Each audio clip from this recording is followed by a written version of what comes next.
डिफरेंशिबिलिटी, ठीक है, कॉन्टिन्यूटी पढ़ लिया आपने, और बात होगी किसकी, डिफरेंशिबिलिटी की, कि कब कोई फंक्शन इस लायक होगा किसी पॉइंट पर कि उसका डिफरेंशिएशन किया जा सके, ठीक है। अब 12वीं क्लास में तो फंक्शन दिखाई दिया, dy ओवर dx करने लग गए, लेकिन वास्तविकता में जान तो लो कि वो डिफरेंशिएबल उस पॉइंट पर है या नहीं, या पर्टिकुलर डोमेन पर डिफरेंशिएबल है या नहीं। और फिर से डिफरेंशिबिलिटी आपकी पॉइंट बेस्ड प्रॉपर्टी ही रहेगी, यानी आपको डिफरेंशिबिलिटी एक एक पॉइंट पर जाकर चेक करनी पड़ेगी, ठीक है।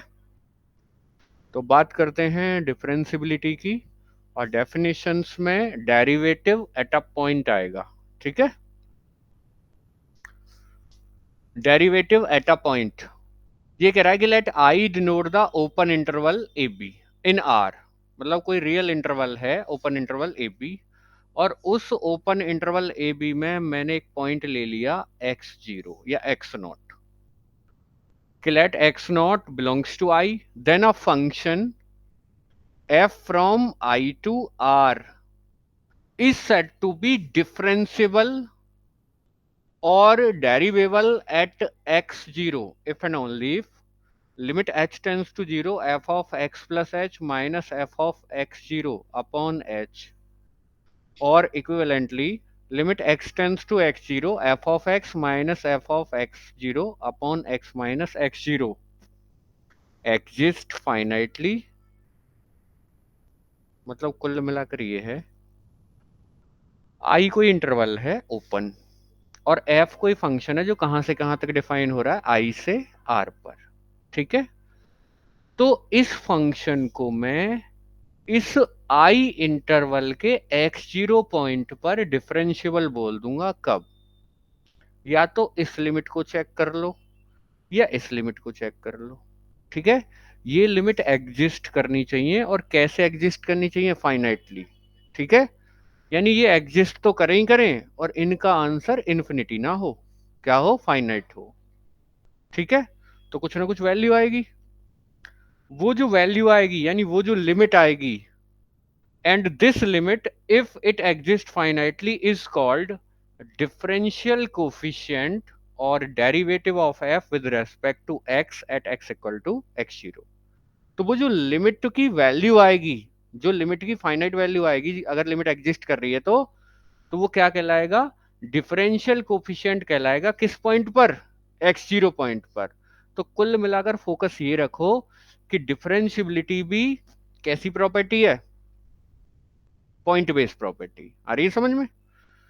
तो अगर किसी फंक्शन को मुझे किसी ओपन इंटरवल ए बी के पॉइंट x0 पर डिफरेंशियबल बोलना है, तो या तो ये limit, limit h tends to 0 f of x plus x0 plus h minus f of x0 upon h, या तो ये, या फिर limit x tends to x0 f of x minus f of x0 upon x minus x0, ये इनमें से कोई सी भी लिमिट एग्जिस्ट कर जाए, और कैसे एग्जिस्ट करे, फाइनाइटली एग्जिस्ट करे, ठीक है। तो एग्जिस्ट, अभी तक आपको लिमिट एग्जिस्ट करने में इन्फिनिटी भी आ रहा था, अगर राइट हैंड लिमिट भी इन्फिनिटी आ रही है और लेफ्ट हैंड लिमिट भी इन्फिनिटी आ रही है, तो मैं वहां कहता था कि लिमिट एग्जिस्ट कर रही है और कितनी आ रही है, इन्फिनिटी। लेकिन इस केस में आपकी लिमिट ना तो प्लस इन्फिनिटी आनी चाहिए और ना ही माइनस इन्फिनिटी आनी चाहिए। तो इसको बोलते हैं एग्जिस्ट करना, और कैसे एग्जिस्ट करना, फाइनाइटली एग्जिस्ट करना, ठीक है। तो या तो ये चेक कर लेंगे या ये चेक कर लेंगे, ठीक है। तो आपको यहां से पता चल गया कि डिफरेंशियबिलिटी भी पॉइंट बेस्ड प्रॉपर्टी है, ठीक है। चलें आगे, चलते हैं जी, progressive and regressive derivatives, progressive and regressive derivative. The progressive derivative of f at x equal to x naught is given by limit h tends to 0 f of x naught plus h minus f of x naught upon h, where h is positive and small. It is also called right hand differential coefficient of f at x equal to x naught. ये right hand differential coefficient है, किस point पर, x0 point पर या x0 पर, ठीक है। तो इसका फॉर्मूला क्या रहेगा, limit h tends to 0 f of x0 plus h minus f of x0 upon h। ठीक है, ये क्या है, राइट हैंड डेरिवेटिव है, किस पॉइंट पर, x0 पॉइंट पर। इसका फॉर्मूला ध्यान रखना है आपको, ठीक है, क्योंकि क्वेश्चन करने के लिए आप इसी का यूज करोगे। अगर किसी फंक्शन की किसी पॉइंट पर मुझे डिफरेंशिबिलिटी चेक करनी है,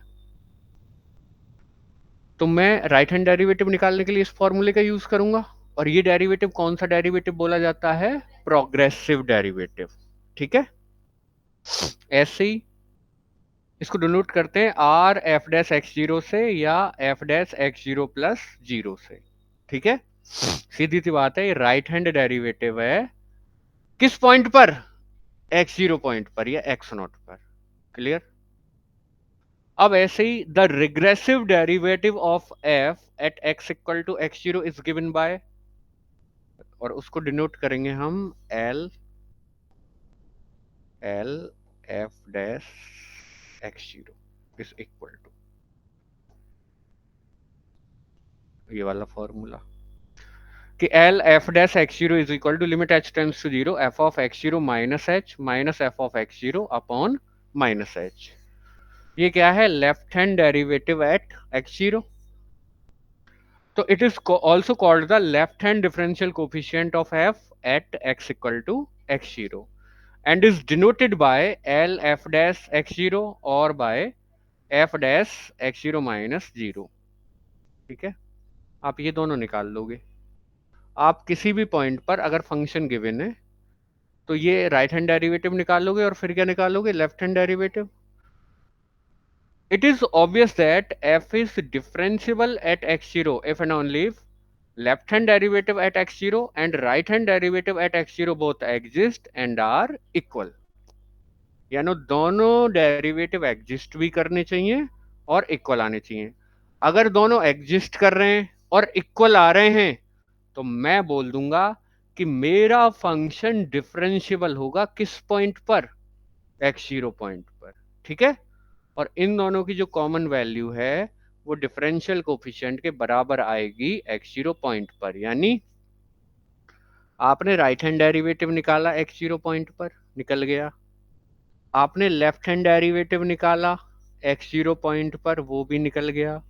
और इसकी जो वैल्यू है बराबर आएगी differential coefficient at x zero के।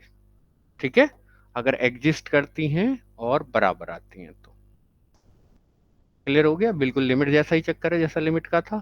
ठीक है, तो अल्टीमेटली यहां भी आपको कुछ ज्यादा सॉल्व नहीं करना, आपको लिमिट पर ही ध्यान देना है। वही काम आपने कॉन्टिन्यूटी में किया और वही आप किस में करोगे, डिफरेंशिबिलिटी में। तो आपको पीछे वाले ये दोनों फॉर्मूले याद रखने।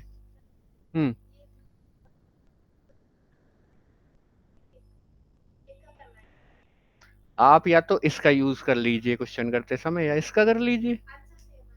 हाँ, ठीक है, और ऐसे ही यहां है, ये दोनों फॉर्मूले आपको याद करने पड़ेंगे, एक राइट हैंड डेरिवेटिव का है और एक लेफ्ट हैंड डेरिवेटिव का है। ठीक है, चलते आगे रिमार्क की बात करते हैं, और बड़ा जरूरी रिमार्क है। ये कह रहा है if f x is equal to a zero x to the power n plus a one x to the power n minus one and up to a n minus one x plus a n is a polynomial in x of degree n, then fx is differentiable at every point of a of r। यानी कुल मिलाकर जितने भी polynomial functions होते हैं वो हर जगह differentiable होते हैं। या आपको जो एक लिस्ट दी गई थी फंक्शंस की, उसको ये कहा गया था कि हर जगह कॉन्टिन्यूअस है, वो फंक्शंस हर जगह डिफरेंशियबल भी हैं। उस लिस्ट का ये फायदा होगा, उस लिस्ट में जितने फंक्शन लिखे हुए थे वो हर जगह डिफरेंशियबल भी होंगे। तो यहाँ जो पॉलिनोमियल है, पॉलिनोमियल भी उस लिस्ट का हिस्सा था। तो जितने भी पॉलिनोमियल फंक्शन है वो हर जगह होते हैं डिफरेंशियबल। ठीक है, डिफरेंशियबिलिटी इन एन इंटरवल, तो पहले बात कर रहा है ओपन इंटरवल ए बी में। तो a function f from open interval A b to R is said to be differentiable in open interval A b if and only it is differential at every point of open interval A b. इसमें तो सीधा सा ये है कि अगर आप इस ओपन इंटरवल ए बी पर डिफरेंशियल बोलना चाह रहे हो तो इसके प्रत्येक पॉइंट पर डिफरेंशियल होना चाहिए। बस इतना सा है इसमें। याद रहे इसमें ए और बी शामिल नहीं होते, ए से आगे के पॉइंट शामिल होते हैं और बी से पीछे के। क्लियर हो गया? वहीं क्लोज इंटरवल ए बी, क्लोज इंटरवल ए बी, तो क्लोज्ड वाला निशान बनाएंगे। ठीक है, क्लोज इंटरवल ए बी।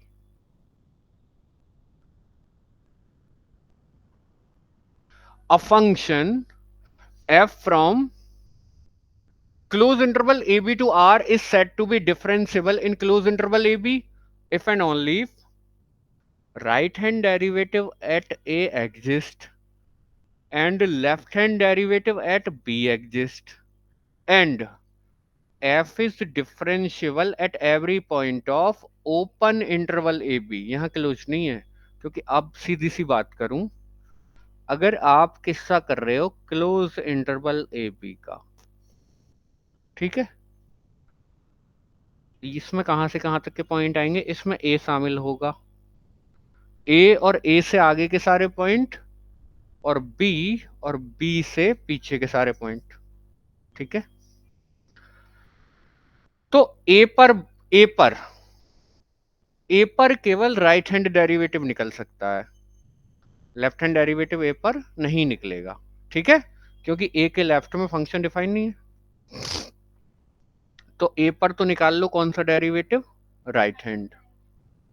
ऐसे ही सिमिलर बी पर राइट नहीं निकल सकता, केवल कौन सा निकल सकता है, लेफ्ट, क्योंकि बी के राइट में फंक्शन डिफाइन नहीं है।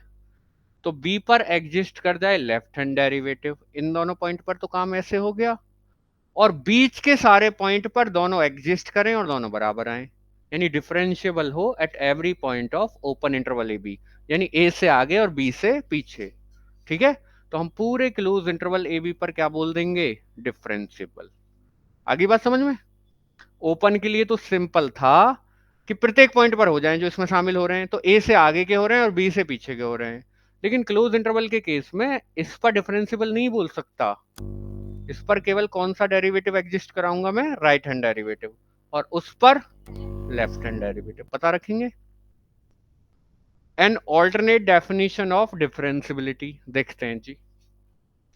ये कह रहा है कि let f be a function defined on interval I and let a be any interior point of I. ठीक है, एक ऐसा पॉइंट है इंटीरियर पॉइंट। अभी इंटीरियर पॉइंट के लिए जान लो कि ओपन इंटरवल में अंदर लाई कर रहा है। ठीक है, तो then by the definition of f dash a, assuming it to exist, we have f dash a is equal to limit x tends to a f of x minus f of a upon x minus a, यानी ये limit exist कर जाए और इस limit की जो value है वो किसके बराबर आएगी, ए पॉइंट पर एफ के डेरिवेटिव के। क्लियर होगी बात? तो ये ऑल्टरनेट डेफिनेशन है, इसमें कुछ नया काम नहीं किया, ये वही एक्स नॉट है और ये आपने पहले पेज पर पढ़ा था, ये रहा ना इधर। एक्स नॉट की जगह ए रख दो, तो limit x tends to a f of x minus F of a upon a x minus a. ठीक है, वही बात हो रही है वहीं से। चलते हैं जी आगे बात करते हैं। A necessary condition for the existence of a finite derivative. A necessary condition for the existence of a finite derivative. और necessary condition क्या है, continuous होना। ठीक है, इस थ्योरम का पहले स्टेटमेंट पढ़ते हैं और फिर कुछ बेसिक रिजल्ट्स लिखवाते हैं। ये कह रहा है कि continuity is a necessary but not sufficient condition for the existence of a finite derivative। ठीक है, इसका मतलब है कि अगर कोई फंक्शन किसी पॉइंट पर डिफरेंशिएबल आ रहा है तो उस पर कॉन्टिन्यूस ऑलवेज होगा, लेकिन अगर कॉन्टिन्यूस है तो डिफरेंशिएबल होने की गारंटी नहीं है, और अगर नॉट कॉन्टिन्यूस है तो पक्का नॉट डिफरेंशिएबल। हाँ, तो कुछ रिजल्ट लिख लेते हैं कि if f is differentiable at x equal to a, तो this implies f is continuous at x equal to a. दूसरा, if f is continuous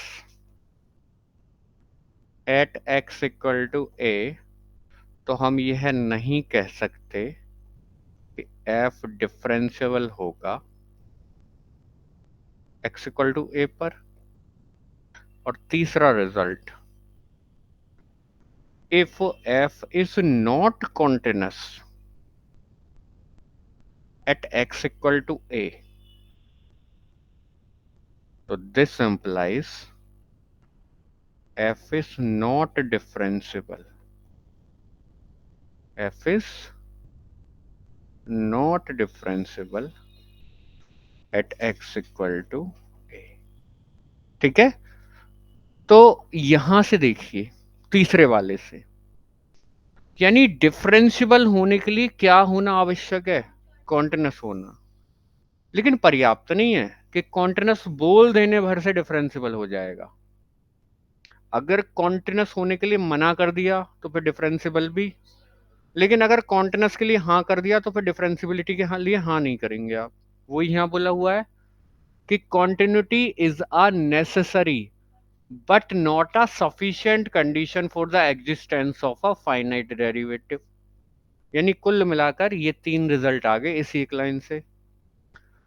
अगर f डिफरेंशियबल है किसी गिवन पॉइंट पर तो उस पर कॉन्टिन्यूस पक्का होगा। अगर कॉन्टिन्यूस है तो डिफरेंशियबल होने की गारंटी नहीं है, लेकिन अगर कॉन्टिन्यूस नहीं है तो पक्का डिफरेंशियबल भी नहीं होगा। आगे बात समझ में? ठीक है, बहुत सारे एग्जांपल्स हैं कि किसी गिवन पॉइंट पर फंक्शन कॉन्टिन्यूस तो है लेकिन डिफरेंशियबल नहीं है, लेकिन डिफरेंशियबल अगर है तो पक्का कॉन्टिन्यूस होगा उस पॉइंट पर। ठीक है, चलें आगे।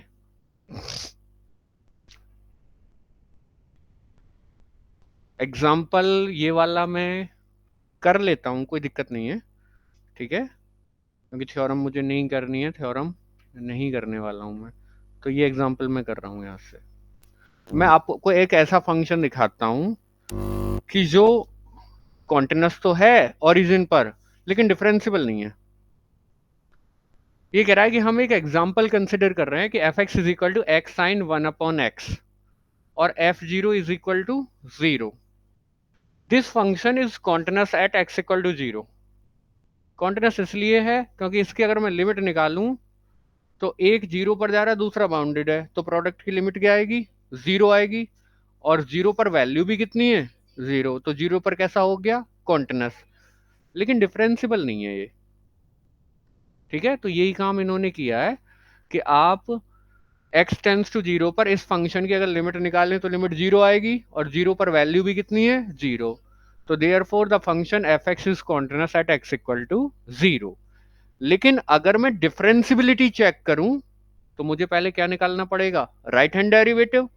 तो right hand derivative at zero is equal to limit h tends to zero f of zero plus h, यानी जिस पॉइंट पर निकालते हैं, f of zero plus H minus F of zero upon h, लिख दो इसको। तो limit h tends to zero f of h minus F of zero upon h। Function में जहां भी h आ रहा है वहां h, जहां भी x आ रहा है वहां क्या रख देंगे? h रख दिया। जीरो पर वैल्यू कितनी दे रखी है? Zero upon h। h से h कैंसिल हो जाएगा और बचेगा कितना? Sign one upon h। अगर h को जीरो रखूं तो साइन इन्फिनिटी, और साइन इन्फिनिटी यानी a finite value between minus one and plus one, लेकिन पता नहीं कौन सी। तो इस केस में लिमिट एग्जिस्ट नहीं करेगी। तो राइट हैंड डेरिवेटिव ही एग्जिस्ट नहीं करा। अब लेफ्ट हैंड कर भी जाओ, जो कि करेगा नहीं, फिर भी डिफरेंशियबल नहीं होगा जीरो पर, क्योंकि एक टांग टूट गई। तो राइट हैंड डेरिवेटिव ही एग्जिस्ट नहीं कर रहा। लेफ्ट हैंड तो आप निकालो भी मत, समझ गए? Similarly left hand derivative at zero does not exist. ये भले ही आप मत निकालो, कोई फर्क नहीं पड़ेगा। जब राइट हैंड ही एग्जिस्ट नहीं करा तो जीरो पर फंक्शन डिफरेंशियबल नहीं होगा। लेकिन कॉन्टिन्यूस था, तो कॉन्टिन्यूटी गारंटी नहीं है किसकी? डिफरेंसिबिलिटी, लेकिन कॉन्टिन्यूस होना आवश्यक जरूर है। अगर आपने कॉन्टिन्यूटी के लिए ही मना कर दिया किसी पॉइंट पर, तो फिर उस पॉइंट पर डिफरेंशिएबल भी नहीं होगा। बताइए कोई दिक्कत आ रही हो तो। आसान रहा काम। एल्जेब्रा ऑफ डेरिवेटिव्स, हालांकि आपके पास लिस्ट है पूरी, तो परेशान होने की आपको जरूरत नहीं है। ये कह रहा है if a function f is differentiable at a point x0 and c is any real number, then the function cf is also differentiable at x0। अगर f x0 पॉइंट पर डिफरेंशिएबल है और f में आपने किसी c की multiply कर दी, तो भी cf जो फंक्शन है उस पॉइंट पर क्या रहेगा, डिफरेंशिएबल। ये आपकी लिस्ट में है। और कैसे होगा डिफरेंशिएबिलिटी का काम, कि अगर आपको cf का डेरिवेटिव निकालना है x0 पॉइंट पर, तो c को तो अलग छोड़ दो, f का डेरिवेटिव निकाल दो, हो गया काम। और यही काम आप करते हो। अगर आपसे 2 sin x का डिफरेंशिएशन करने के लिए कहा जाए, तो 2 को ज्यों का त्यों छोड़ देते हैं, sin x का कर देते हैं जाकर। जानते हो ना। ठीक है, तो ये कुछ अच्छी चीज है, इन पर गौर रखना। नंबर 2 कह रही है कि अगर f और g दोनों ही डिफाइन है किसी इंटरवल पर, और f और g डिफरेंशिएबल आ रहे हैं किसी गिवन पॉइंट पर, तो उनका सम करने पर जो फंक्शन बनेगा वो भी डिफरेंशिएबल होगा उसी पॉइंट पर, और डेरिवेटिव प्लस पर टूट जाता है।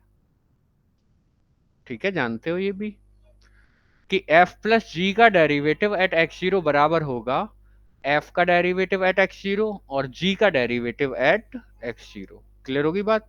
और आप जनरली करते भी थे कि अगर आपको डी ओवर डी एक्स निकालना है किसका, एफ एक्स प्लस जी एक्स का, तो यहाँ तो एक पॉइंट पर बात कर रहा है, लेकिन मैं जनरल रिजल्ट में देख रहा हूं कि आप d over d x of f x कर देते थे और plus d over d x of g x कर देते थे। लेकिन यहाँ एक सिंगल पॉइंट पर बात हो रही है, क्योंकि डिफरेंशिएबिलिटी पॉइंट बेस्ड प्रॉपर्टी है। ठीक है, बढ़े आगे। लेकिन लिस्ट में था, वो लिस्ट, उस लिस्ट में जितने भी फंक्शन है वो प्रत्येक पॉइंट पर कॉन्टिन्यूस होंगे और प्रत्येक पॉइंट पर डिफरेंशिएबल होंगे।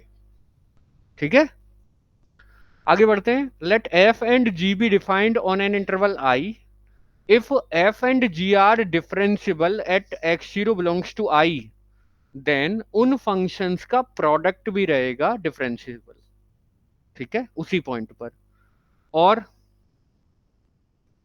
अगर आपको प्रोडक्ट का निकालना है डेरिवेटिव, तो फर्स्ट सेकंड मानकर होता था, याद है ना। तो f इंटू जी का derivative at x0 first second मानकर कर दो, f का derivative g as it is, फिर f एज इट इज और g का डेरिवेटिव, ऐसे करते थे आप डिफरेंशिएशन। अगला कि अगर f डिफरेंशिएबल है किसी पॉइंट x0 पर और उस पॉइंट पर f नॉन जीरो आ रहा है, तो then the function 1 upon f is also differentiable at that point. अगर f डिफरेंशिएबल है किसी पॉइंट पर, तो उस फंक्शन का जो रेसिप्रोकल है यानी 1 अपॉन एफ, वो भी डिफरेंशिएबल होगा। बस इतना याद रखना है कि नीचे जीरो ना बन जाए। ठीक है, तो इसीलिए एफ ऑफ एक्स जीरो को क्या रखा हुआ है, नॉन जीरो। और किया कैसे, आप ऑर्डिनरी रूप से कर दीजिए, 1 अपॉन एफ हो रहा है। ठीक है, 1 अपॉन एफ हो रहा है, नीचे का स्क्वायर, नीचे वाला ऊपर वाले का डेरिवेटिव जीरो, मैं यहां कर देता हूं, नीचे का स्क्वायर, नीचे वाला ऊपर वाले का डेरिवेटिव जीरो माइनस ऊपर वाला। ठीक है, और नीचे वाले का डेरिवेटिव, तो ऊपर एफ डैश हो जाएगा। तो ये तो खत्म हुआ, अल्टीमेटली कितना आ गया, minus F dash x zero upon F x zero का होल स्क्वायर, वही तो लिखा हुआ है, निकल गया ये भी। तो यहां से आपको मिलता है कि अगर कोई फंक्शन किसी पॉइंट पर डिफरेंशिएबल है, तो उस फंक्शन का रेसिप्रोकल भी क्या होगा, डिफरेंशिएबल। और इसे निकालने का तरीका ऑर्डिनरी है। ठीक है, बस उस पॉइंट पर फंक्शन कैसा रहना चाहिए, नॉन जीरो, ताकि नीचे जीरो ना बन जाए। एक और बढ़िया, अगर एफ और जो जी कोई दो फंक्शन है जो इंटरवल आई पर डिफाइन है, और एफ और जी डिफरेंशिएबल हैं किसी गिवन पॉइंट एक्स नॉट पर, ठीक है, और जी एक्स जीरो पॉइंट पर जी नॉन जीरो आ रहा है, तो इन दोनों फंक्शंस का जो कोशेंट है वो भी डिफरेंशिएबल रहेगा उसी पॉइंट पर। और कोशेंट का डेरिवेटिव कैसे निकलेगा? नीचे का स्क्वायर, नीचे वाला ऊपर वाले का डेरिवेटिव माइनस ऊपर वाला और नीचे वाले का डेरिवेटिव। ये भी ऑर्डिनरी तरीके से हो रहा है। तो सभी ये लिस्ट से आ रहे हैं, इनमें कोई परेशानी होने की जरूरत नहीं है। क्लियर होगी बात? तो इनके स्टेटमेंट बड़े काम के हैं। The chain rule of differentiability, the chain rule of differentiability. और ध्यान से देखना चेन रूल को। ये कह रहा है कि let f and g be function such that the range of f is contained in the domain of g. यानी एफ का जो रेंज है, एफ का जो रेंज है वो कंटेन हो रहा है किसके अंदर? जी के डोमेन के अंदर, ठीक है। If f is differentiable at x zero and g is differentiable at f of x zero, यानी अगर एफ डिफरेंशिएबल है एक्स जीरो पॉइंट पर और जी डिफरेंशिएबल है f of x zero point पर, ठीक है, तो देन जी ऑफ एफ या गॉफ, कंपोजिशन है दो फंक्शंस का, बनाना सिखाया था आपको, then g of f is differentiable at x zero, ठीक है। और होगा कैसे काम कि g of gof of x zero का डेरिवेटिव बराबर आएगा। आप पहले क्या काम कीजिए, आप पहले जी का कर दीजिए। किसका कर दीजिए? जी का भी करके बताऊंगा मैं। आप पहले जी का कर दीजिए। तो इसको पहले लिख दूं जरा, ऐसे होगा ये काम कि g of f of x zero suppose to be, आप इसका डेरिवेटिव कर रहे हो, डेरिवेटिव का साइन ए डैश लगा रखा है, अंदर आगे कौन है जी? एफ है, तो ये हो जाएगा g of f of x zero, ठीक है, का डेरिवेटिव। क्लियर हुआ? और जब आप डिफरेंशिएशन करने जाते हो, याद होगा आपको, तो आप पहले बड़े फंक्शंस का करते हो जो बाहर है जी का। याद होगा कि मैंने अगर आपसे 12वीं क्लास का कुछ मैटर डिस्कस करूं कि साइन एक्स स्क्वायर का करवा रहा हूं आपसे, ठीक है, तो अगर आप एफ डैश एक्स करते हो तो पहले आप साइन का ही करते हो, साइन का कॉस एक्स स्क्वायर, और फिर उसका करते हो 2x, ऐसे करते हो ना। तो यहाँ पहले जी का होगा जैसे वहां साइन का हो रहा है, तो ये बराबर हो जाएगा जी डैश, और अंदर इसके एफ ऑफ एक्स जीरो बैठा रहेगा। और अब जैसे यहाँ एक्स स्क्वायर का हुआ है ऐसे ही इस एफ ऑफ एक्स जीरो का होगा, और कितना हो जाएगा? F dash x zero. तो ये ऐसे करके काम करना क्या कहलाता है? Chain rule. वो आपने किया भी है वहां। आगे बात समझ में? मतलब आप इस काम को ऑलरेडी कर चुके हो अपने 12th में, ठीक है, या छोटी क्लासेस में। तो अगर एफ और जी कोई दो फंक्शन है, किस प्रकार कि एफ का रेंज कंटेन है जी के डोमेन में, एफ का रेंज कंटेन है जी के डोमेन में, अगर एफ डिफरेंशिएबल है एक्स जीरो पॉइंट पर और जी डिफरेंशिएबल है f of x zero point पर, क्योंकि यहां जी के अंदर एफ ऑफ एक्स जीरो है और एफ के अंदर एक्स जीरो है, यहां से पता चल जाएगा।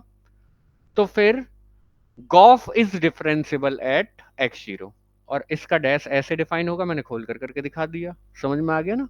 बताइए कोई दिक्कत आई हो तो चेन रूल में, ठीक है। आगे बढ़ते हैं, कुछ और थ्योरम्स आ गई। ये कह रहा है कि if F be a continuous and one two one function defined on an interval, यानी एफ कॉन्टिन्यूअस है और वन टू वन है, ठीक है, वन वन ऑन टू, और किसी इंटरवल पर डिफाइन हो रहा है कि let f be differential at x zero with, उस पॉइंट पर फंक्शन का डेरिवेटिव कैसा है, नॉन जीरो, तो then the inverse of the function f is differential at f of x zero and its derivative at f of x zero is 1 f dash x zero. कुल मिलाकर बात ये कर रहा है, आपका एफ पहली बात तो कैसा है, और साथ में 1 to 1 यानी 1 1 और ऑन टू, और डिफाइन हो रहा है किसी इंटरवल पर। अगर एफ डिफरेंशियल किस पॉइंट पर, एक्स जीरो पर, और उस एक्स जीरो पॉइंट पर एफ का डेरिवेटिव कैसा रहता है, नॉन जीरो, तो then the inverse of the function f, f का जो इनवर्स है, ठीक है, एफ का जो इनवर्स है, क्योंकि एफ 1 1 ऑन 2 है तो इनवर्टिबल होगा, तो इसका इनवर्स एग्जिस्ट करेगा। दिखा दूं तेरा आपको, अगर एफ फंक्शन इधर 1 2 3 4 है और इधर भी 1 2 3 4 है, सपोज टू भी 1 की इमेज 4 आ रही है, 2 की 3 आ रही है, 3 की 2 आ रही है, 4 की 1 आ रही है, फंक्शन 1 1 ऑन 2 हो गया। जैसे ही फंक्शन 1 1 ऑन 2 हुआ तो ये हो गया इनवर्टिबल, यानी इसका इनवर्स फंक्शन बनाया जा सकता है, ठीक है। अब इनवर्स फंक्शन जो बनेगा वो इधर से बनेगा, इस एफ के लिए डोमेन है और ये कोडोमेन है, इस एफ इनवर्स के लिए डोमेन का काम करेगा और ये कोडोमेन का काम करेगा। एफ के अंडर में 1 की इमेज 4 आ रही है, लेकिन एफ इनवर्स के अंडर में 4 की इमेज 1 आएगी। क्लियर हो गया बात। तो ये वही कह रहे हैं कि अगर एफ कॉन्टिन्यूस है ये वाला और 1 to 1 है, ठीक है, किसी इंटरवल पर, और एफ डिफरेंशियल है एक्स जीरो पॉइंट पर, और उस पॉइंट पर एफ का डेरिवेटिव कैसा आ रहा है, नॉन जीरो, तो तब एफ का जो इनवर्स है यानी एफ इनवर्स, वो डिफरेंशियल होगा किस पॉइंट पर, एफ ऑफ एक्स जीरो पर, और उसका डेरिवेटिव बराबर होगा 1/f डैश एक्स जीरो के। क्लियर हो गई, बताइए कोई दिक्कत आई हो तो, ठीक है, याद रखेंगे। अगली थ्योरम्स की बात करते हैं, और कुछ अच्छी थ्योरम्स आ रही हैं और यहां मैं उनको करके भी दिखाऊंगा, ठीक है, और बहुत बढ़िया बढ़िया बात करेंगे। अगली थ्योरम आ रही है कि if f is finitely differential in a close interval A b, यानी क्लोज इंटरवल ए बी में फंक्शन डिफरेंशियल है और जो डिफरेंशियल कोफिशिएंट है सारे के सारे कैसे आते हैं, finite, and f dash a and f dash b are of opposite sign, तो then there exist at least one point c belongs to open interval A b, यानी ए से आगे और बी से पीछे, किस प्रकार कि उस पर डेरिवेटिव की वैल्यू क्या हो जाएगी, जीरो हो जाएगी। अब जरा बात कुछ उच्च लेवल की आएंगी तो जरा आराम से समझेंगे, समझ गए। इसको रख देते हैं हम यहाँ इसके लिए, ठीक है जी, देख लेंगे आप यहाँ से।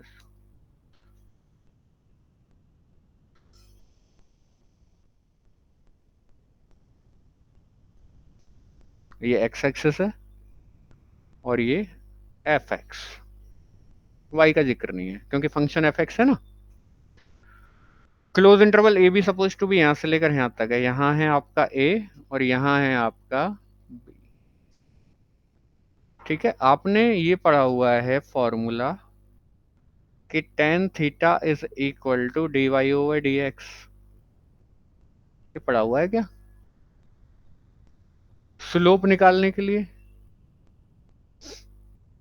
ये पढ़ा हुआ है कि अगर एफ डैश एक्स पॉजिटिव आ रहा है तो this implies f x is increasing,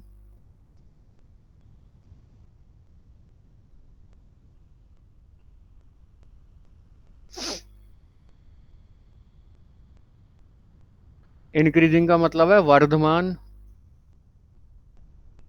ह्रासमान, और अगर f dash x less than zero आ रहा है तो this implies f x is decreasing, decreasing का मतलब है ह्रासमान। ये कह रहे हैं कि if f is finitely differential in a close interval and f dash a and f dash b are of opposite sign. बताओ किसको पॉजिटिव लूं और किसको नेगेटिव लूं? अपोजिट साइन के बता रहे हैं ना, तो एफ डैश ए किसको पॉजिटिव लूं और किसको नेगेटिव लूं? पॉजिटिव भी लिखवा लो, ठीक है। एफ डैश ए को कैसा ले लूं? पॉजिटिव। और एफ डैश ए को कैसा ले लूं? नेगेटिव। ठीक है, दोनों अपोजिट साइन के हैं। तो यहां से पता चला कि f dash a is greater than zero और f dash b is less than zero, यानी ए पॉइंट पर फंक्शन कैसा है? इंक्रीजिंग। इंक्रीजिंग है, तो इंक्रीजिंग का मतलब है कि जब यहां से गुजर रहा होगा ना तो इंक्रीज कर रहा होगा। ठीक है। अब फंक्शन कॉन्टिन्यूस है। फंक्शन कैसा है? कॉन्टिन्यूस तो वैसे होगा क्योंकि डिफरेंशिएबल है। डिफरेंशिएबल है तो कॉन्टिन्यूस तो पक्का होगा। तो मुझे यहां से भी गुजारना है और यहां है f dash b is less than zero, यानी डिक्रीजिंग। डिक्रीजिंग है तो ऐसे आ रहा होगा। ठीक है। या फिर सीधा सा मतलब ये है कि वो जो टेन थीटा वाला फॉर्मूला लगाया था कि यहाँ जो एंगल है टेंजेंट का वो 90 डिग्री से छोटा होना चाहिए। 90 डिग्री से, इंक्रीजिंग के लिए एंगल 90 डिग्री से छोटा होना चाहिए और डिक्रीजिंग के लिए एंगल 90 डिग्री से बड़ा होना चाहिए। क्लियर? फंक्शन कॉन्टिन्यूस है तो ऐसे ऊपर जाकर उस पर आएगा ही आएगा ऐसे गुजारने के लिए। तो जरा नोटिस करना, अभी तक इंक्रीज कर रहा, इंक्रीज कर रहा, इंक्रीज कर रहा, इंक्रीज कर रहा, इंक्रीज कर रहा, इंक्रीज कर रहा, इंक्रीज कर रहा। यहाँ ऐसी स्थिति आई ना तो इंक्रीज कर रहा ना डिक्रीज कर रहा। अब डिक्रीज कर रहा, डिक्रीज कर रहा, डिक्रीज कर रहा, डिक्रीज कर रहा, डिक्रीज कर रहा, डिक्रीज कर रहा, डिक्रीज। ठीक है।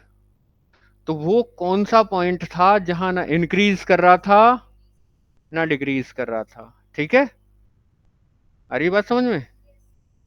अगर इसकी टेंजेंट बनाता चलूं, अब भी तिरछी तिरछी तिरछी तिरछी तिरछी तिरछी तिरछी तिरछी सीधी हो गई। अब फिर से तिरछी तिरछी तिरछी। तो वो पॉइंट देखो जहां सीधी हुई थी। जहां क्या हुई थी? सीधी। ये तो खैर गड़बड़ करवाएगा। यहां आकर बिल्कुल सीधी हो जाएगी ऐसे करके। ठीक है, और कहीं निकालूं तो ऐसे रहेगी टेंजेंट, स्पर्श रेखा। तो इस पॉइंट पर बिल्कुल सीधी हो गई। ठीक है। इस पॉइंट को आप नीचे मिला दीजिए। ठीक है। इस पॉइंट को कहां मिला देंगे? नीचे, यहां। और ये सी पॉइंट होगा ओपन इंटरवल ए बी में, यानी ए से आगे होगा और बी से पीछे होगा। और इस पॉइंट पर जो टेंजेंट है वो कितना एंगल बना रही है एक्स एक्सिस से? एक्स एक्सिस ये है। एक्स एक्सिस से कितना एंगल बना रही है डॉटेड लाइन? हाँ। हम्म। हम्म। हम्म। किससे?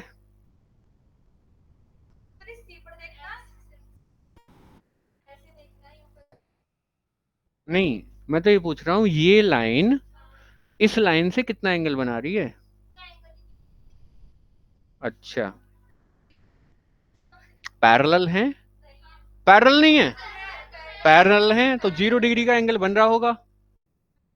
तो आपने फॉर्मूला पढ़ा हुआ है कि tan theta is equal to f dash x या d y over d x, ये पढ़ा हुआ है आपने।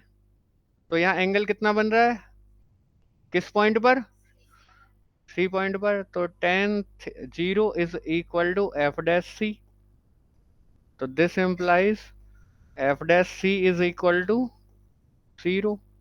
तो यानी अगर एफ डैश ए और f dash b opposite sign के हैं तो ए से आगे और बी से पीछे एक ऐसा पॉइंट जरूर मिलेगा जिस पर डेरिवेटिव की वैल्यू क्या हो जाएगी? जीरो हो जाएगी। आगे बात समझ में? ठीक है। लगने से तो बहुत बड़ा अंतर है। लग तो कुछ भी जाता है। समझ गए? क्लियर हो गया ये? बिल्कुल वही लिखा हुआ है कि अगर एफ डैश ए और f dash b opposite sign के हैं तो ओपन इंटरवल ए बी में एक ऐसा पॉइंट लाई करेगा जिस पर डेरिवेटिव की वैल्यू क्या हो जाएगी, जीरो हो जाएगी।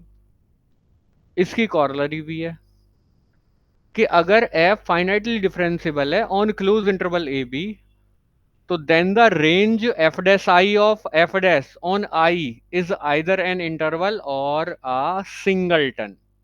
ये कह रहा है अगर एफ फाइनाइटली डिफरेंशिएबल है किसी क्लोज इंटरवल पर, तो रेंज एफ की नहीं, किसकी, एफ डैश की, ठीक है। तो एफ डैश की रेंज या तो एक इंटरवल आएगी या फिर सिंगलटन आएगी। सिंगलटन तो तब आएगी जब एफ कांस्टेंट फंक्शन हो, ठीक है, और बाकी क्या आएगी, इंटरवल। क्लियर होगी बात? बताइए कोई प्रॉब्लम आई हो तो। ये वाला समझ में आया जो थ्योरम की बात चल रही है, ठीक है।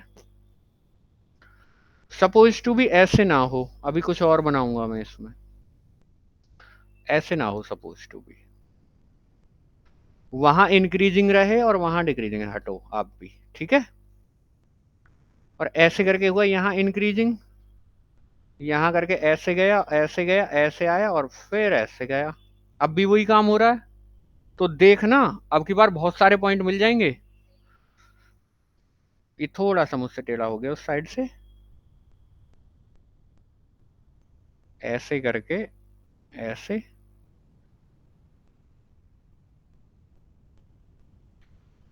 ठीक है। तो इस पॉइंट पर भी, यहां जो पॉइंट है इस पॉइंट पर भी डेरिवेटिव की वैल्यू क्या हो जाएगी, जीरो। ये यहां भी नीचे हो रहा है, इस पॉइंट पर भी डेरिवेटिव की वैल्यू क्या हो जाएगी, यहां भी ऐसे लाइन खींचो, इस पॉइंट पर भी डेरिवेटिव की वैल्यू क्या हो जाएगी, जीरो। इस पॉइंट पर भी डेरिवेटिव की वैल्यू क्या हो जाएगी, और यहां खींचो, इस पॉइंट पर भी डेरिवेटिव की वैल्यू क्या हो जाएगी, जीरो, ठीक है। तो एक बार बताओ, ऊपर जा रहा है और फिर नीचे लाना है, तो कहीं ना कहीं तो ऐसा मोड़ आएगा ही कि ऊपर जाकर नीचे उतरेगा जैसा पहले था इससे, ठीक है। तो कम से कम एक पॉइंट ऐसा जरूर होगा ओपन इंटरवल ए बी में जिस पर डेरिवेटिव की वैल्यू क्या हो जाएगी, जीरो हो जाएगी। क्लियर हुआ? एग्जाम्पल्स करते हैं, बहुत इंपॉर्टेंट एग्जाम्पल आ गया, ये तो भूलना ही नहीं चाहिए आप, ठीक है।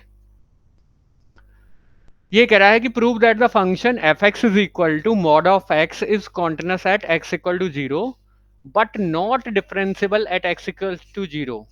और जहां मॉड ऑफ एक्स किसको डिनोट करता है, मींस द न्यूमेरिक वैल्यू और the absolute value of x. Mod of x is equal to x when x is greater than or equal to 0 and minus x when x is less than 0। अगर इसका graph draw करूं तो इधर से आएगा graph 45 degree पर और इधर चला जाएगा 45 डिग्री पर, ठीक है। तो पहले मैं draw the graph of the function, graph तो आपको दिख गया, ठीक है। वी है, पहले जीरो पर वैल्यू निकाल लेता हूं क्योंकि जीरो पर कॉन्टिन्यूस दिखाना है। तो जीरो पर वैल्यू यहां से निकलेगी कि जीरो का मॉड, और जीरो का मॉड कितना होता है, जीरो। और कर लो पीछे की साइड एफ ऑफ एक्स, ठीक है। तो एक्स की जगह जीरो रखो, कमरे के अंदर जीरो या जीरो से बड़ा हो तो जो कमरे के अंदर होता है उसे डायरेक्ट दे देता है, ठीक है। तो जीरो पर वैल्यू कितनी आएगी, जीरो ही आएगी। इसमें कोई डाउट है क्या जीरो पर वैल्यू में, है? आपको क्या निकालना है, ये निकालना है। तो आपको देखना है कि कमरे के अंदर है क्या, क्या है कमरे के अंदर, तो इस ब्रांच में आएगा। ये ब्रांच कहती है कि जो कमरे के अंदर है उसको सीधा का सीधा पकड़ा देता है, तो सीधा का सीधा पकड़ा दो आगे। तो जीरो पर वैल्यू कितनी आएगी, जीरो। अब जीरो पर राइट हैंड लिमिट बनाने गए तो f of zero plus zero is equal to limit h tends to zero f of zero plus h, F of zero plus h, यानी जीरो से बड़ा ये वाली ब्रांच, जो कमरे के अंदर है वो सीधा का सीधा आ जाएगा, ठीक है। लेकिन चलो ऐसे काम कर लो वरना मैं डायरेक्ट स्विच कर जाता, पर ऐसे चल दो चलो। तो limit h tends to zero f of h, ठीक है। इसमें x की जगह h रख दो तो क्या हो जाएगा, मॉड ऑफ h। और हमने ये कहा था कि h आपका पॉजिटिव होता है, बहुत छोटा सा, तो h पॉजिटिव है, तो h का मॉड क्या रहेगा, h, और h टेंड्स टू 0 पर क्या आ जाएगा, 0। क्लियर हुआ। लेफ्ट हैंड लिमिट निकालने गए 0 पर, तो f of 0 minus 0 is equal to limit h tends to 0 f of 0 minus h, और ये हो गया limit h tends to 0 f of minus h। तो यहाँ से रख दो कि मॉड ऑफ माइनस h। अब यहाँ मॉड माइनस को हटा देगा तो बचेगा h, और h टेंड्स टू 0 पर ये भी कितना आ जाएगा, 0। तो राइट हैंड लिमिट भी 0, लेफ्ट हैंड लिमिट भी 0, और वैल्यू भी 0। तो 0 पर फंक्शन कैसा हो गया, कॉन्टिन्यूअस। ठीक है, अब चेक करेंगे हम डिफरेंशिबिलिटी, और डिफरेंशिबिलिटी चेक करने के लिए आपको राइट हैंड डेरिवेटिव निकालना पड़ेगा 0 पर।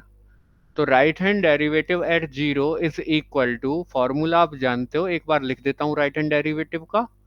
Right hand derivative at x0 point is equal to limit h tends to 0 और f of x0 plus h minus f of x0 और upon h। Left hand derivative का भी लिख देता हूं। Left hand derivative at x0 is equal to limit h tends to 0 f of x0 minus h minus f of x0 upon minus h। ठीक है, दोनों फॉर्मूले लिख दिए। मैं गया राइट हैंड डेरिवेटिव निकालने, तो limit h tends to 0 f of 0 plus h minus f of 0 upon h। f of 0 आपका 0 है, और यहाँ हो गया f of h upon h। हाँ जी, x की जगह h रख देंगे, तो mod of h minus 0 upon h। Mod of h, h चूंकि पॉजिटिव है h दे देगा, और h से h कैंसिल हो जाएगा, लिमिट कितनी आ जाएगी, ये 1। तो राइट हैंड डेरिवेटिव एट 0 1 आ गया। अब लेफ्ट हैंड डेरिवेटिव एट 0 निकालने जाऊं, तो left hand derivative at 0 is equal to limit h tends to 0 f of 0 minus h minus f of 0 upon minus h। तो ये हो जाएगा limit h tends to 0 f of minus h minus f of 0 upon minus h। हाँ जी, x की जगह minus h रख दीजिए, तो मॉड ऑफ माइनस h, इसकी वैल्यू ऑलरेडी 0 है, अपॉन माइनस h। हाँ जी, मॉड माइनस साइन को हटा देगा और नीचे माइनस h रहेगा, ये कितना हो जाएगा, -1, और लिमिट कितनी आ जाएगी, -1। तो आप देख रहे हो कि 0 पर लेफ्ट हैंड डेरिवेटिव और राइट हैंड डेरिवेटिव दोनों अलग अलग आ रहे हैं, तो इसका मतलब है कि फंक्शन डिफरेंशिएबल नहीं होगा 0 पर। क्लियर होगी बात। अब ग्राफ देखकर भी सोचना बताते हैं। जहां तीखा कोना होता है, हाँ आप मुझे एक बात बताइए, आपको मैं दो तरह का कांच दे रहा हूं। एक कांच तो ऐसा दे दिया, पीला पीला जैसा, एक कांच मैंने ऐसा दे दिया। इनमें से कौन सा कांच आपको चुभ जाएगा, ऊपर वाला। ये जो तीखा कोना जहां बन रहा होता है वहां फंक्शन डिफरेंशिएबल नहीं होता। ठीक है, पेन तो इधर से आएगा, पेन तो इधर से आएगा, इधर से आएगा, इधर से आएगा, और ऐसे चला जाएगा, कहीं पेन नहीं उठा, तो कॉन्टिन्यूअस तो हर जगह है।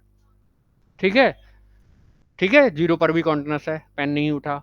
लेकिन डिफरेंशिएबल केवल कहां नहीं है, 0 पर। बाकी हर जगह डिफरेंशिएबल है। क्यों,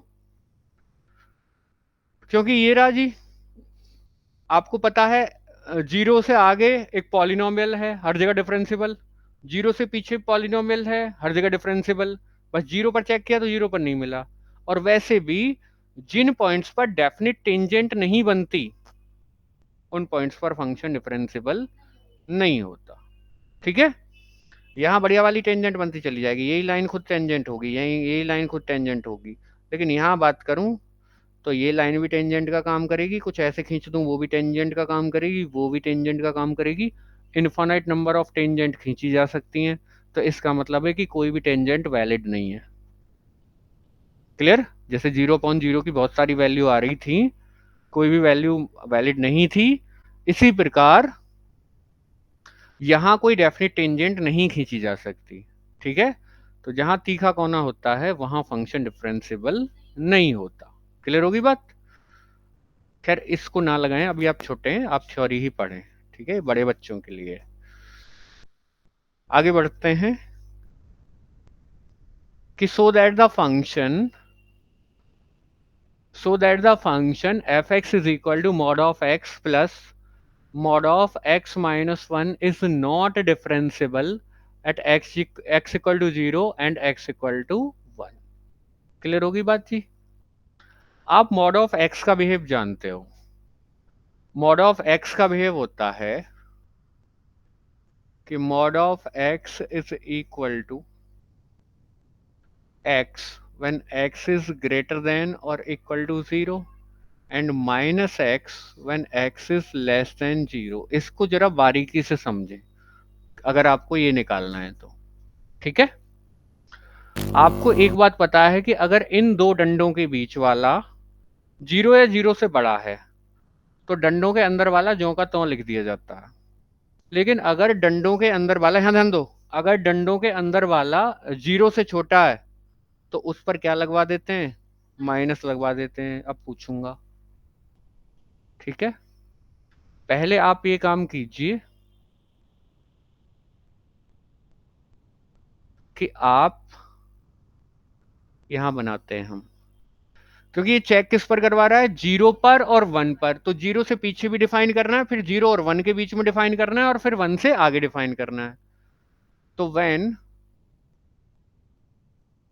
x इज लेस देन 0, पहले 0 से पीछे देखा, ठीक है, यानी x क्या है, निगेटिव।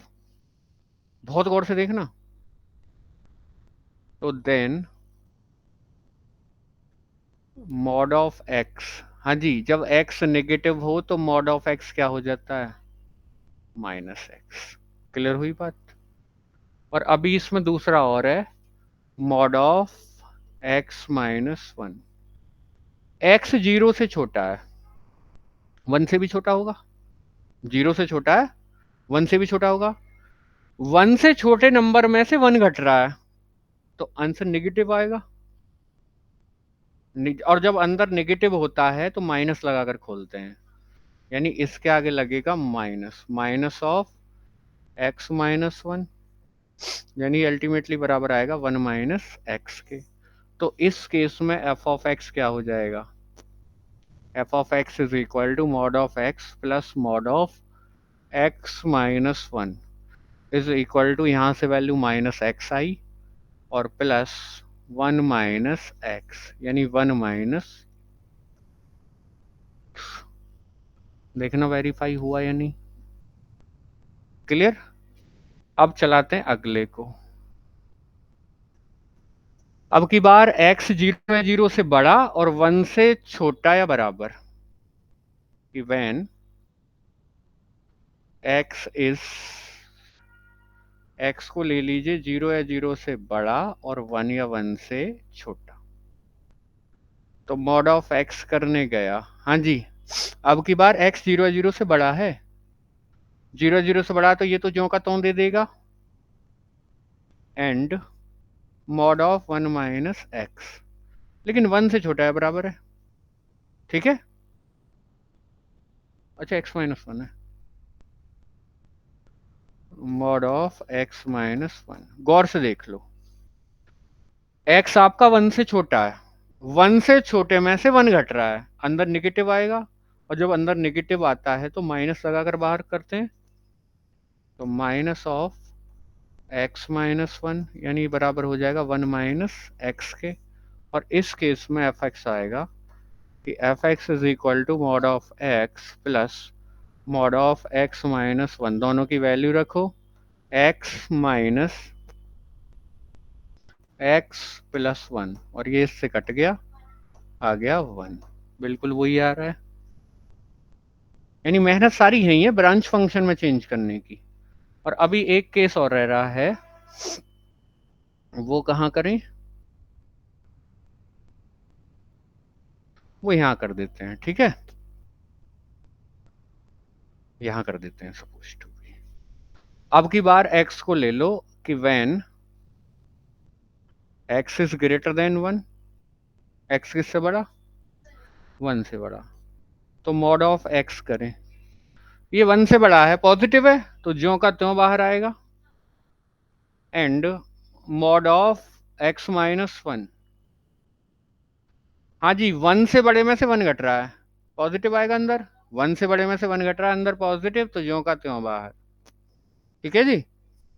और f ऑफ x बनाएं, तो f of x is equal to mod of x plus mod of x minus 1, इसका आंसर x और इसका x माइनस वन, तो अल्टीमेटली आ जाएगा 2x माइनस वन। क्लियर हुआ? बिल्कुल वेरीफाई हो गए तीनों, बनाने आ गए।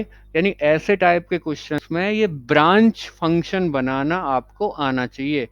एक बार अगर ये ब्रांच फंक्शन बन गया तो फिर क्वेश्चन में कुछ भी नहीं है।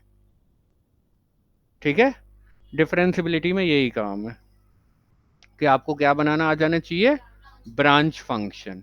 ठीक है, ऐसे कई क्वेश्चन है इसमें, एक्सरसाइज में भी होंगे आगे। अब कोई प्रॉब्लम नहीं है क्योंकि आपने सारी बातें सुनी हुई हैं आज। आप देखो, जीरो से पीछे एक पॉलिनोमियल है, डिफरेंशिबल होगा। जीरो और वन के बीच में कांस्टेंट फंक्शन है, डिफरेंशिबल होगा। और वन से आगे भी एक पॉलिनोमियल है, डिफरेंशिबल होगा। लिस्ट आपके पास है, बोल कर भी आए हो। तो केवल परेशानी कहाँ कहाँ हो सकती है, जीरो और वन पर। तो पहले किस पर चेक करने जा रहा हूं, जीरो पर।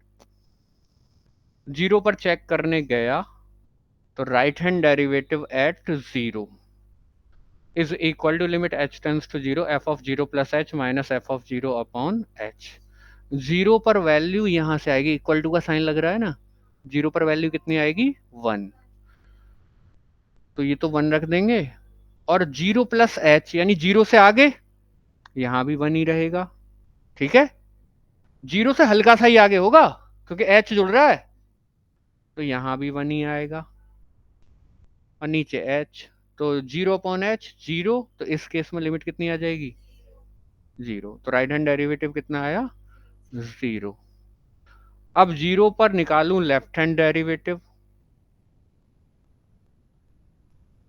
Left hand derivative at zero, तो limit h tends to zero f of zero minus f of zero upon minus h। हाँ जी, जीरो से पीछे, जीरो से पीछे,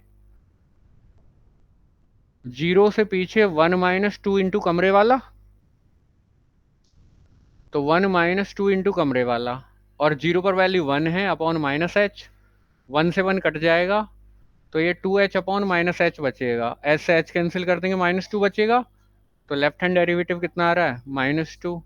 ठीक है, तो जीरो पर राइट हैंड डेरिवेटिव और लेफ्ट हैंड डेरिवेटिव बराबर नहीं आ रहे, तो इसलिए फंक्शन जीरो पर डिफरेंशियबल नहीं होगा। अब पॉलिनोमियल के केस में तो आपके पास शॉर्टकट भी होते हैं, लेकिन केवल पॉलिनोमियल के केस में आपको शॉर्टकट इसलिए नहीं बताए जा सकते क्योंकि आप बच्चे हो, कहीं भी नहीं लगा दो उसको। ठीक है, तो पहले पूर्ण रूप से पढ़ लें। समय की बचत के लिए एक काम किया जा सकता है, ये कांस्टेंट फंक्शन भी अल्टीमेटली एक पॉलिनोमियल होता है। आप पहले क्या चेक कर रहे हो, जीरो पर चेक कर रहे हो ना, तो एक काम करो, ये पॉलिनोमियल है, केवल पॉलिनोमियल के केस में बता रहा हूं, कभी आप कहीं भी लगा दो। तो जीरो से पीछे क्या है, वन माइनस टू एक्स, इसका डेरिवेटिव करो, माइनस टू आएगा। कितना आएगा, माइनस टू। तो लेफ्ट हैंड डेरिवेटिव आ जाएगा माइनस टू। और राइट हैंड डेरिवेटिव निकालेंगे तो वो जीरो से आगे वन है, जीरो से आगे कितना है, वन। वन का डेरिवेटिव करेंगे जीरो, तो राइट हैंड डेरिवेटिव जीरो आएगा। ऐसे निकल गया डायरेक्ट। लेकिन आप ये हमेशा नहीं देखेंगे, केवल पॉलिनोमियल के केस में देख सकते हैं। वन पर दिखाऊं, वन वाला तो किया भी नहीं है। वन से पीछे यानी वन से पीछे फंक्शन वैल्यू क्या दे रहा है, वन। डेरिवेटिव करूंगा जीरो आएगा, तो left hand derivative eight one कितना आएगा, जीरो। और वन से आगे फंक्शन डिफाइन है टू एक्स माइनस वन, एक बार डिफरेंशिएशन कीजिए टू आएगा, और उसमें वैल्यू भी रखनी है वन। टू ही तो आया, टू में एक्स को वन रखेंगे टू ही रहेगा, तो right hand derivative eight one कितना आ जाएगा, टू। देख लो आगे यही आ रहे होंगे, जीरो और टू। ठीक है, तो लेकिन शॉर्ट ट्रिक आपको ऐसे सिखाई नहीं जाएंगी कि जी आप केवल पॉलिनोमियल के केस में जल्दी से आंसर लाने के लिए आप शॉर्ट ट्रिक्स लगा सकते हो। ठीक है, तो आपकी परीक्षा कोई ऐसी थोड़ी कि बहुत कम समय है और आपको एकदम से करना ही है। 90 मिनट का समय रहेगा, 1.5 घंटे में 75 क्वेश्चन की कह रहे हैं वो। ठीक है, फिर भी पॉलिनोमियल के केस में आप लगाइए, हमें कोई दिक्कत नहीं है, लेकिन आप प्रैक्टिस करेंगे तब लगाएंगे, यहाँ नहीं। तो अभी चले हम x इक्वल टू वन पर राइट हैंड डेरिवेटिव निकाल लें। Right hand derivative at 1 is equal to limit h tends to 0 f of 1 plus H minus F of 1 upon H. F of 1 plus H, 1 plus H का मतलब है 1 से आगे, 1 से आगे होता है 2 इंटू कमरे वाला माइनस 1, और 1 पर वैल्यू कितनी आएगी, 1 ही आएगी। तो 2 इंटू कमरे वाला माइनस वन अपॉन एच। हाँ जी, खोल दो। 2 plus two H minus one upon H, ये माइनस वन दोनों कट जाएंगे 2 से, और एच से एच कैंसिल होकर 2 बचेगा। आ भी उतना ही रहा था मेरा। लेफ्ट हैंड डेरिवेटिव एट 1 निकालें तो limit h tends to 0 F of 1 minus H minus F of 1 upon minus H. 1 minus H का मतलब 1 से पीछे, 1 से पीछे 1 देता था, 1 पर वैल्यू भी 1, और अपॉन माइनस एच, ये इसमें से घट जाएगा, 0 रहेगा, और इस पर डेरिवेटिव कितना आ जाएगा, दोनों बराबर नहीं आ रहे, तो डिफरेंशियल नहीं होगा 1 पर। ठीक है। लेकिन अगर ये क्वेश्चन सपोज टू भी इतना दिया हुआ है पेपर में, और हमें एकदम से चेक करना है 0 और 1 पर, ठीक है, 0 और 1 पर क्या, मैं तो हर जगह ही चेक कर लूंगा, 0 से पीछे एक पॉलिनोमियल है तो डिफरेंशियल, 0 और 1 के बीच में कांस्टेंट है तो डिफरेंशियल, और 1 से आगे एक पॉलिनोमियल है तो डिफरेंशियल। चेक ही कहाँ करना रह गया, केवल 0 और 1 पर। 0 और 1 पर भी मैं डेरिवेटिव निकाल लूंगा बहुत आराम से। ठीक है, लेकिन पॉलिनोमियल के केस में बात करिए मैंने, और साइन एक्स कॉस एक्स के केस में भी हो जाएगा काम, क्योंकि वो लिस्ट के हैं। ठीक है।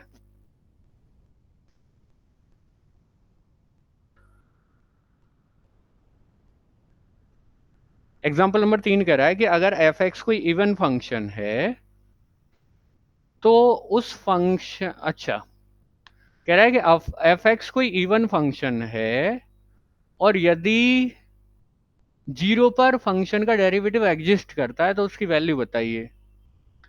इवन फंक्शन कौन से होते हैं जी? हम्म। हाँ, इवन नंबर नहीं पूछ रहा मैं, इवन फंक्शन पूछ रहा हूँ।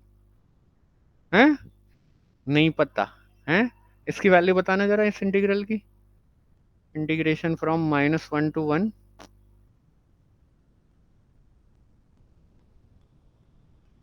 x² dx। आप कैसे करोगे इसको? कोई इंटीग्रल की ऐसी प्रॉपर्टी नहीं पढ़ी आपने डेफिनेट इंटीग्रल में, निश्चित समाकलन में? ये नहीं पढ़ा आपने कि ट्वाइस हो जाएगा 0 to 1 और x² dx, ऐसा कुछ नहीं जानते? ऐसे क्यों करेंगे, ऐसे किया ही नहीं कभी?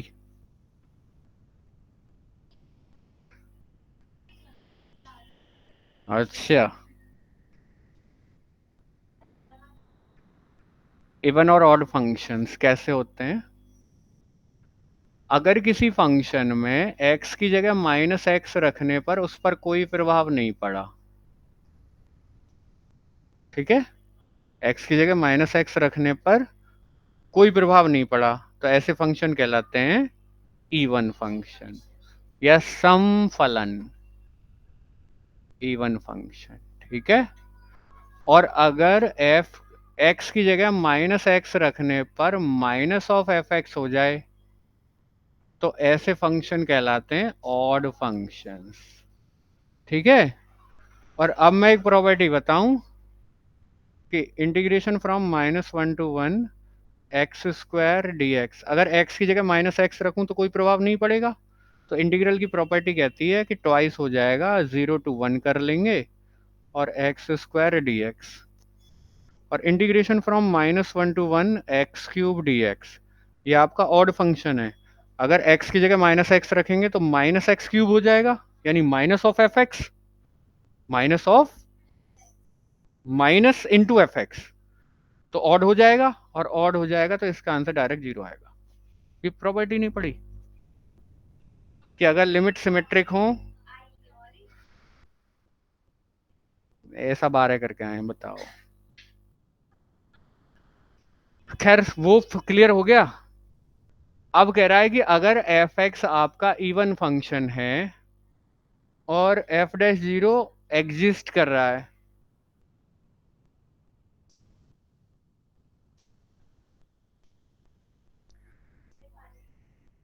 अगर एफ डैश जीरो एग्जिस्ट कर रहा है तो इसकी वैल्यू बताओ। तो देखो आपको ऐसे जाने की जरूरत नहीं है, आपको सॉल्व करने की कोई जरूरत नहीं है। आप क्या काम कीजिए, अगर एफ एक्स इवन फंक्शन है तो कोई भी इवन फंक्शन दे लूंगा, ये इवन है मेरा, ठीक है। और इसका एफ एक्स कितना ले लिया मैंने, एक्स स्क्वायर।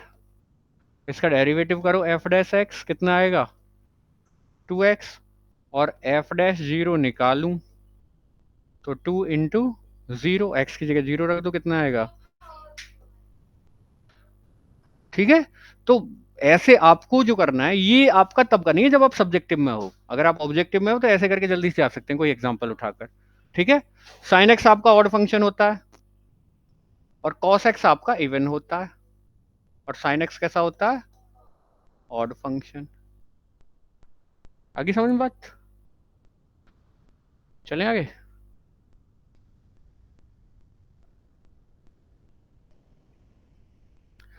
एग्जाम्पल नंबर 4 कह रहा है, देखो इसमें क्या हुआ,